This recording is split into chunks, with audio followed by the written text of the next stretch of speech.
Hey everyone, it's Peter Kerr from Daydream Nation. And again in the co-captain seat, I've got Mr. Stan Zabkar. How's it going, Stan? Pretty good, thanks, Peter. Thanks again for the invite. Can't wait to start talking about ZZ Top today. Yes, indeed. And today's show, we are going to cover the top five ZZ Top songs of all time, or our favorite five ZZ Top songs. So take it away, Stan. What's your number five? Okay, my number five, after a lot of deliberation, I picked it from their 15th studio album, La Futura, released in 2012. So off that album, I've picked Chartreuse. You know, I like this album. There are a few songs from this album that were competing for the fifth spot, but I landed on Chartreuse. Actually, ZZ Top had dropped off my radar for a while. And it was thanks to you, Peter, I remember. It piqued my interest again when the La Futura tour arrived in Sydney. And I think it was 2013. Saw it at the Metro, I think it was. What a great live sound that was. I'll never forget it. And that's when I got hold of La Futura. What's this new album all about? Anyway, Chartreuse, a fairly young song when you consider ZZ Top has been around for about 50 years. Chartreuse jumps out from the other songs because there's a uniqueness about it. There's a distinctive guitar riff that sets it apart, and it's so well complemented by that bass line. You know, you might describe it as a walking bass, but it's not entirely incorrect, but it's probably an insult. But the bass line's got a life of its own. It's got its own great riff that pervades through the whole track, and it works so well together with the lead through the entire song. It sounds really good. You know, I wish it was longer so the lead could play around a bit more, but it's still very satisfying to listen to. You know, as you know, Peter, I like the longer songs. It creates those openings and opportunities, so you get more than one solo through the whole track. But anyway, Chartreuse still delivers a great sound and a great listening experience. It's a song I always gravitate to when I'm being selective from the La Futura release. If I'm creating a playlist, for example, I'll go to Chartreuse every time. You know, I love to listen to that gravelly, raspy voice and those thick, dirty guitar sounds. You know, that's ZZ Top to a T. And, you know, this song in the album, a long time in coming, basically after, I'd say it's an album hiatus of about 9 years, but it was well worth the wait, in my opinion. So I like this song from start to finish, and nothing in between disappoints. And I'm very happy to have Chartreuse in my favourites list, and it sits well at my number five. Well done. That's a good choice. That album was produced by Rick Rubin, and Rick Rubin, you know, producer extraordinaire. He's gone into, you know, to sort of resurrect the careers of many heritage or classic rock acts. You know, the Johnny Cash American trilogy. He did Neil Diamond and ZZ Top, and that was sort of portrayed as their comeback album, because during the 90s and the early millennium, they put quite a few albums out. One of them I really dig, called Ravine, but this one was regarded as their comeback. And I think a lot of the sound and the organic sound, and it was back to roots, can be attributed to Rick Rubin's production. But yeah, that's a really good opening choice in your top five. I'm going to go back to where it started for number five. And this is off the ZZ Top first album, and it's Somebody Else Has Been Shaking Your Tree. It's track one. Somebody Else Been Shaking Your Tree. The thing I like about this, it's got a nice pedal steel guitar groove to it. It's very organic. You've got the band that were recording that first album in one room. So they're very much as a band, very much as a trio. And it's the pure essence of what ZZ Top is. A band that, you know, sort of is a potpourri of blues, southern rock, with a sense of humor. Because when you think of blues, you think of the John Lee Hooker, I'm down on my luck, you know, everything's really bad, and sort of that, you know, there's a certain wheelhouse of topics. But ZZ Top put humor in it. Double entendres, talking about TV dinners, talking about Mexican hats, you know, just their lyrical content was always tongue-in-cheek with a bit of humor. So it was sort of blues, but at the other end of the scale, it was sort of party. But that song, it's the first song of the album, and I just love that pedal steel guitar, and it's got that really nice groove. It was the only single off the album, and that's my choice. Somebody else been shaking your tree. Sorry, I'm disappearing in the background. ZZ Top's first album. Over to you. Okay, it's a bit of a clue as to my choice for number 4. It's off the La Futura album again. A little bit strange to get 2 off that, I know, but there's a song there. I can't stop listening to this song. I don't want to lose you. I just can't move away from it. It's just so enticing, this one. I was actually tossing a coin between this one and Big Shiny Nine. I like Big Shiny Nine off this album as well. They're the 3 songs that really attract me to this album. And I'm picking it because it just sounds good. It sounds good to my ears. That's the main reason. I'm not getting very technical with it. And really, look, that's the subjectivity of this process. I don't think there's any right or wrong answer. It's what grabs you and doesn't let you go. And this song does that for me. It's unmistakable classic ZZ Top. And if I can digress just for a minute, I think that's why the La Futura album did so well. It was a return of that classic ZZ Top sound, which I think might have drifted away from some of their previous albums.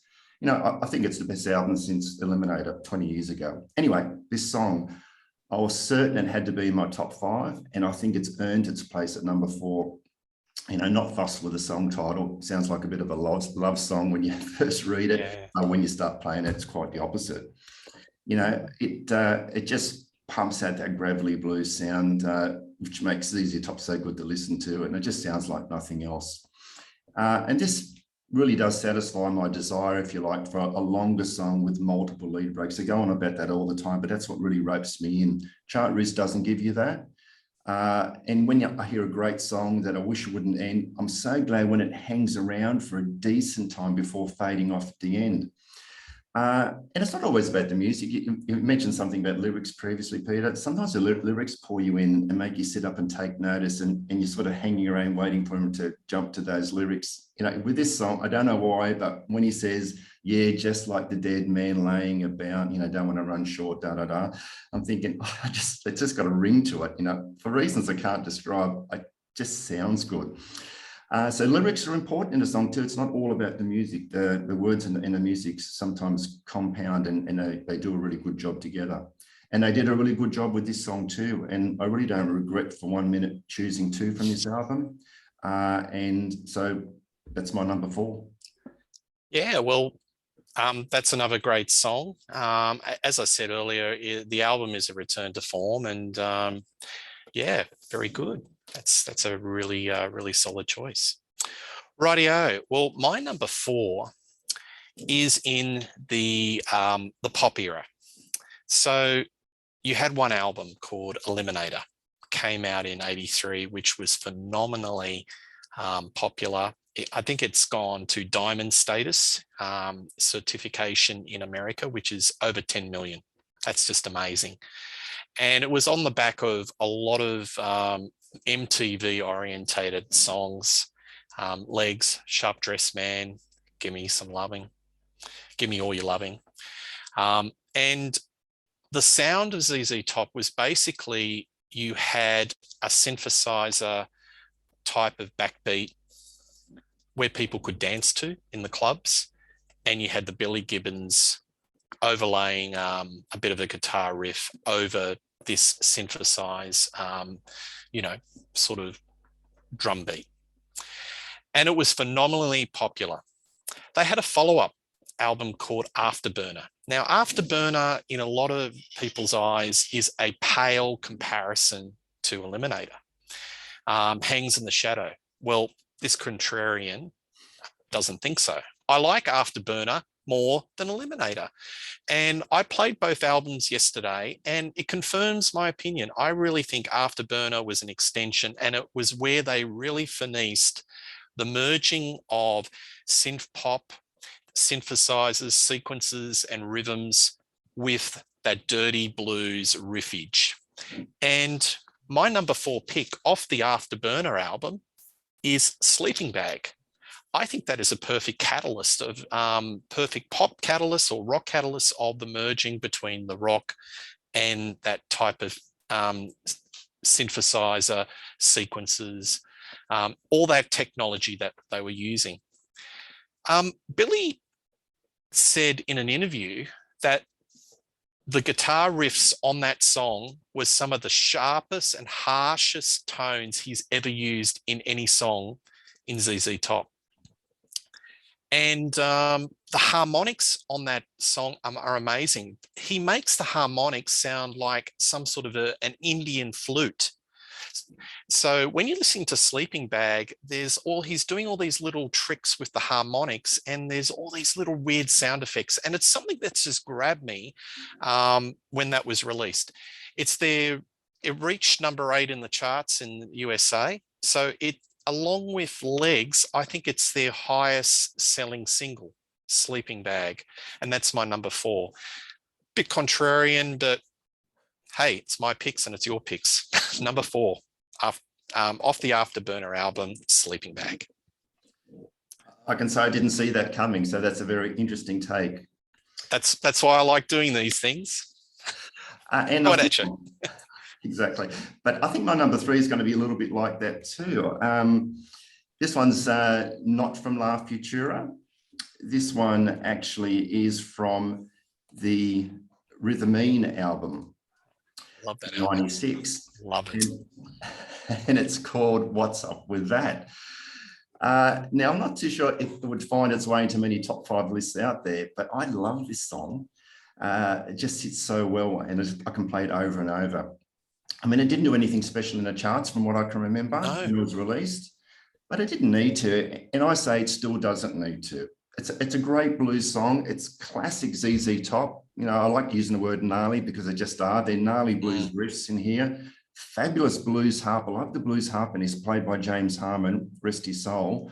And the drums and the bass, you know, they always work well together, but in this song, they really do work together, driving this song along. And so important when you've got a longer than usual song too, which relies on that driving rhythm to really keep you attached to the song. They do a good job, those two. And the backup singing, I've got to say, it's catchy. That's what draws me in as well. I love the backup singing to this song.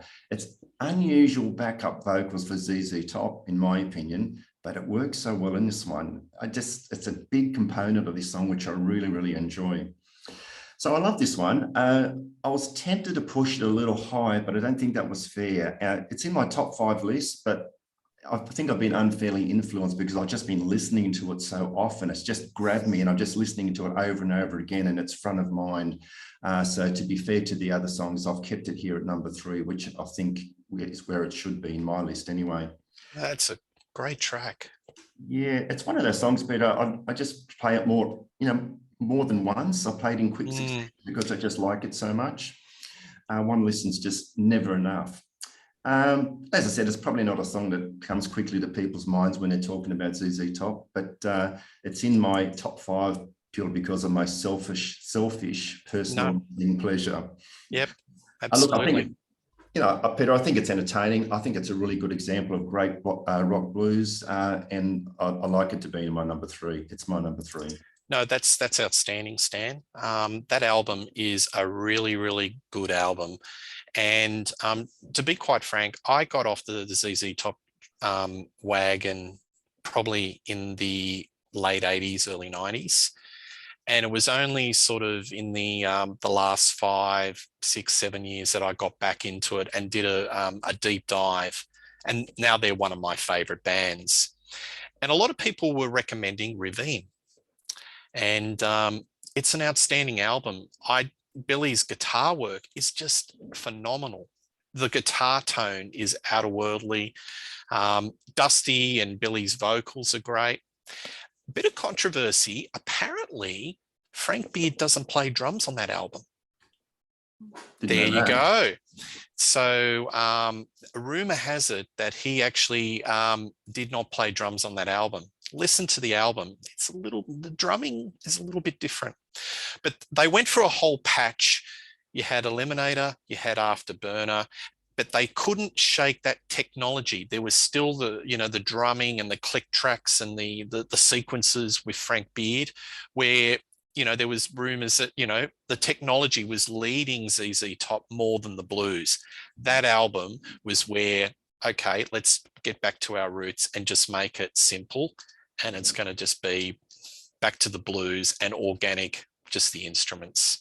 And I think that's a great album. And if we were doing an album ranking, that would be way high in my estimation. So that's a fantastic choice. Well done. My number 3 is off the Fandango album. And this is a really unusual album. It's half of a live album and half of studio tracks. This live album, it came out in 1975. I wish they had a full album because they are at the peak of their powers. But my number 3 song is I Heard It on the X. I like that song. It pays homage to the Mexican radio. So they all live in Texas, and apparently the frequency, they could hear radio stations across the border. And these Mexican radio stations were playing a lot of the Southern rock, the blues, folk music, amongst other things. And I Heard It on the X as a tribute to a couple of radio stations that were operated by Wolfman Jack that played all this music that ZZ Top loved, and really provided the foundation for ZZ Top's, music. I like this song. It's snappy. It's only a couple of minutes, but it shows them that really they're in the pocket. It's really tight. And that's my number 3 off the Fandango album. That sounds, that was an unusual choice from where I'm sitting. You're stunned, aren't you? Yeah, I am. When you put up Fandango, which I've got up now, I was thinking he's putting Tush at number 3, is he? And I've got Tush at number 2. It's all about surprises. It's all about surprises, man. It is, yeah. And you mentioned, that was a short, snappy song, couple of minutes, and that's what Tush is. It's, it's a very short song, 2 minutes something. Yeah. But when I think ZZ Top, Tush is one of the first things that drops into my mind. So, I just can't leave it out of a top 5. It has to be there somewhere. It's got to be at the top end of the list. But you say ZZ Top out loud, and the word in the background is Tush. They just go hand in hand. They're inseparable. Where ZZ Top is, there's Tush. They probably played it at every live concert, maybe not, but there'd be a riot if they didn't. Yeah. So look, it's a simplistic riff, isn't it? It's super catchy, but it's simple. And you read people talking about Tush, and they say, simple 12-bar blues, and we know it was written about 10 minutes or so, if you believe all the stories you read. But it doesn't matter. In my mind, it doesn't matter how it got there. It's all about how it sounds and the impact it has on the listener. And that impact for this song is long lasting. It's impacted people for the last 47 years, and I'm absolutely certain it's going to be around for so much longer. I like that riff, and I like how it just seamlessly rolls, maybe because it's a short song, but it rolls into the lead like one continuous rhythm. It doesn't miss a beat, if you like. Simple, but very effective. A shame it's so short, that couple of minutes. That's always irked me. I always wanted to play for about twice as long, but it just wasn't to be.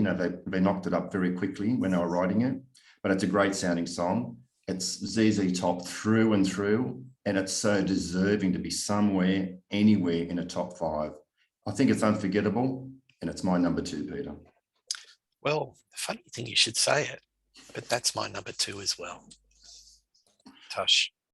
So I picked 2 out of Fandango. So what can you say? It's classic 12-bar blues. It's got one of the best Dusty Hill vocals, and Dusty, God bless him, sorely missed, but his vocals were a critical and very loved element of ZZ Top. And, to this day, they're still playing, and they play this song, I think, as the last song of the night, but they use Dusty Hill's recorded vocals. So the band's playing, but they've got Dusty Hill's vocals because it's just so iconic and synonymous with that song. Yeah, look, I love it. 12-bar blues. and some great cover versions out there. David Coverdale from Whitesnake did a version of it. He changed the words around. I won't mention it in this clip, but you can look at it, imagine it in his own little snake style. But he does a rip-roaring version of that. But a lot of bands have covered that song, and it's just classic 12-bar blues. And I rate it really highly. And yeah, look, they didn't play that, there would be a riot. So number 2 is Tush. Splendid choice, splendid choice. I'm sure there's a lot of guitarists out there trying to play that riff, just like the Smoke on the Water riff they try to play. I was watching someone with a guitar tutorial today, actually, on that Tush, and I had lots and lots of views. Anyway, my number 1, it's probably a little bit obvious, I would think, but it's from the Eliminator. Yeah. And it's got to be Sharp Dressed Man. It just has to be. Now, this one's a bit of an enigma, really. It's a great track, which you'd expect would have charted pretty well as a single, but I don't think it did, from what I know. But even though it didn't chart extremely well, it's a top ZZ track that everybody remembers, and it doesn't have to have charted so well for people to remember it. It's a well-constructed song. That riff hits you from, I think, the first second. When that song opens up, the riff hits you full in the face and it never lets you go. It's a great riff. You mentioned previously, Peter, about Dusty singing. I love his singing on this album. He hits some great notes on this album that adds so much to the delivery, and the listening experience really resonates through you when you hit some of those notes. He's a great singer and was a great singer. Mm. The song could go on forever, and I just keep listening. I really like the way they tapered it off at the end. It's important how you finish a song too, but they tapered it off with that long instrumental that just fades away properly, and it just gives you the impression it's still playing somewhere. I think it's really well put together. It's classic ZZ Top from every angle you look at it. A funny thing is, you look at Sharp Dressed Man, or I listen to Sharp Dressed Man, I listen to Tush, and I picture them on the same album. There's 8 years between those albums, but they sound like they would sit very well on the same album. The styles, there's something about the styles that are very similar to one another. They could be interchangeable on my list, 1 and 2, but Sharp Dressed Man, it just delivers for a lot longer. And there's a little bit more substance in the construction of this song. It's a little bit more complex, if you like, than Tush is. But everything works so well on this song. It was my number 1 choice, really. As soon as I started thinking about putting this top 5 list together, it just told me that it had to be number 1, and I couldn't move it. So in my opinion, it's a well-deserved top billing, and it's probably always going to be my number 1.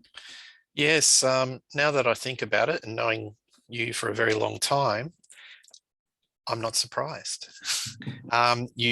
Sharp Dressed Man.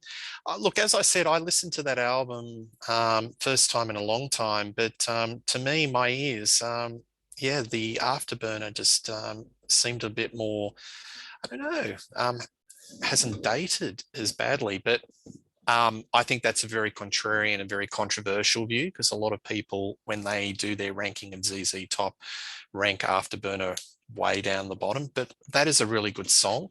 But there's a lot of songs on that album that a little bit samey and share the same chord structure. And I know it was their breakout Diamond album, but look, that's probably the best. That's the best song off that album.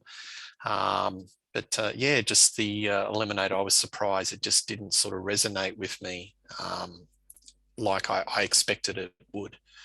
But no, that's a good solid choice for your number 1. And on reflection, not surprising. Rightio. Well, the song I'm going to pick is a classic rock staple. Gets played to this day.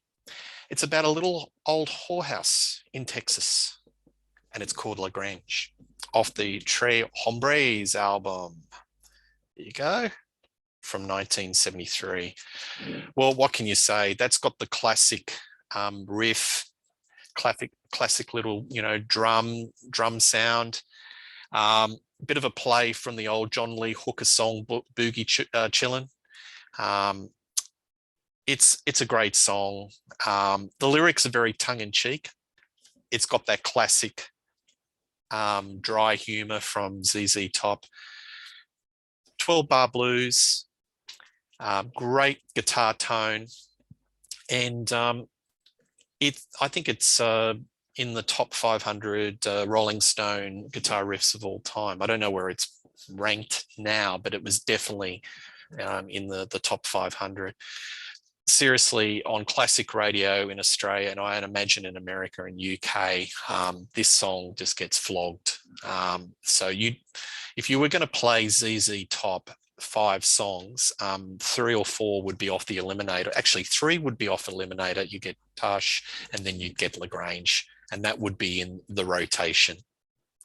So that's really my number one, and I think it's really summarizes the essence of what ZZ Top is as a power trio, and that's what they're all about. LaGrange, that is my number one.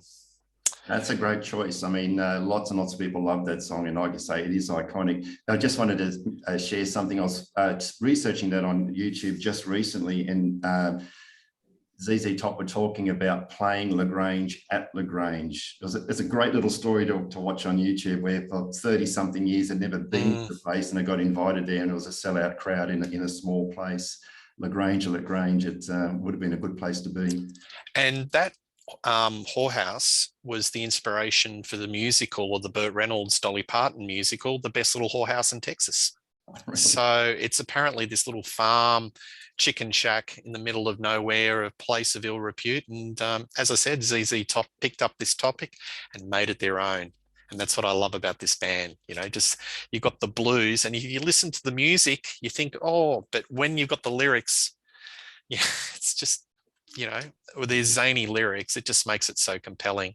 Yeah, it's a complete story, isn't it, with the lyrics? Absolutely. I mean, the guys, melding blues and talking about cheap sunglasses or TV dinners. Yeah. I like that TV dinners song on Eliminator. That was one of my favorite ones on the album, but I guess that's another chat.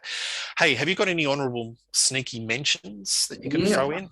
I do, Peter. And when I was thinking about it, a lot of them came in, and I'll just quickly give you a rundown of what did spring to mind. I mean, of course, Eliminator. I mentioned before the top 3 tracks in Eliminator, but Give Me All Your Love, and that's how it kicks off. Then you got Me Under Pressure, Sharp Dressed Man being number 3.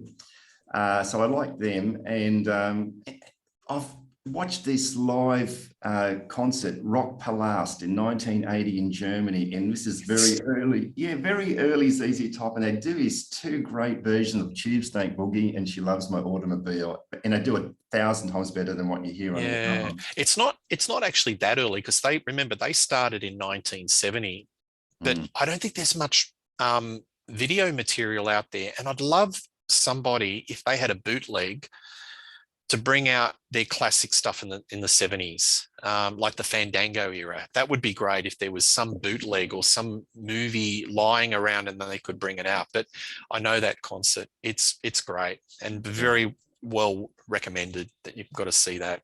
Yeah, well, those 2 songs there, I thought, they're good to listen to, but off the studio albums, no, they won't creep in. Look at Give Me All Your Love, and it got me under pressure. If I could pick 6, I'd go Got Me Under Pressure. I like that song. It's it's all about being pressured. It's a great driving track from start to finish, I know. We talk about lyrics. I even like the way he accentuates the word pressure when he gets to pressure. It just really done very well. And I like that. That would be quite easily my number 6 as an honorable mention. Great. I would pick Beer Drinkers and Hellraisers, again, off this wonderful album, Tres Hombres. And that was covered by Motorhead, but I really like that song. I like the lyrics, and I love the riffage on that song. I think that's solid. I've got a little sneaky thing I want to put in our conversation. What's your favorite ZZ Top video? Because they did some great videos. I've got one in my mind. So what's your favorite, just off the top of your head? Well, if I've got to cast my mind back, I picture the Sharp Dressed Man one, which was okay. Yeah. A good song, but not a great video. The Legs video, of course, was what everybody talks about. So probably the Legs video is what jumps out for me. That's Velcro Fly for me. I watched that the other night. That is just so funny. And they're doing all this sort of Egyptian I think they might have even got Paula Abdul doing their choreography, but it's such a funny, a little bit cheesy, but funny clip. And yeah, look, they hit a vein of gold in the 80s, didn't they? Because they just had the image um, with the videos, the music, and tapped into that sort of like that pop dancey, because people were actually at clubs dancing to ZZ Top. And Exactly. I think a lot of bands of that blues, hard rock, were that's the sort of vein of gold that they were looking for, because it was certainly it was just a money churner. Yeah, I think it was that melding of their usual rock style with all the synth stuff during that period that really brought people in.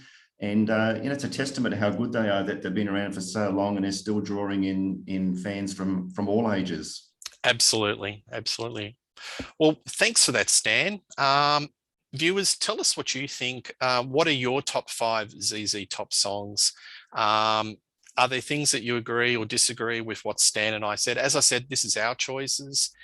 Nobody's right, nobody's wrong, and it's all, it's up to the owner of what you really think. But yeah, put your comments down.